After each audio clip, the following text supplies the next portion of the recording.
আৰু এনেদৰে আমি যি সাংবাদিকৰ যি সংবাদ যাত্ৰা এনেদৰে আৰম্ভ কৰিছিলোঁ।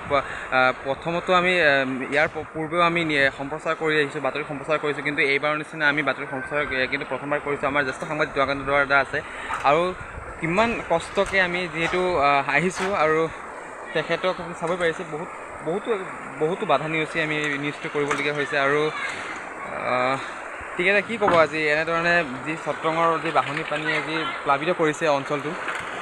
আচলতে বিভাগীয় যিবিলাক কৰ্তৃপক্ষ আছে তেওঁলোকৰ অমনোযোগিতাৰ কাৰণে, গুৰুত্বহীনতাৰ কাৰণেই আজি এনেদৰে বানত মুকাবলগীয়া হৈছে, মানুহে দুৰ্ভোগ ভুগিবলগীয়া হৈছে বুলি ক'ব লাগিব। কাৰণ সাধাৰণ এখন চত্ৰং নদীক যদি নিয়ন্ত্ৰণ কৰিব নোৱাৰে, তেনেধৰণৰ জলসম্পদ থকাতকৈ নথকাই ভাল। আৰু যি পৌৰসভা আছে, পৌৰসভাও একেই, আৰু যি মহকুমা প্ৰশাসন আছে, প্ৰশাসনৰো ইয়াত কোনো কাৰণৰ গুৰুত্ব প্ৰদান কৰা দেখা নাই। আহে চাই, কিন্তু সমাধান কৰাৰ ক্ষেত্ৰত কোনো পদক্ষেপ লোৱা আমি দেখিবলৈ পোৱা নাই। হয়।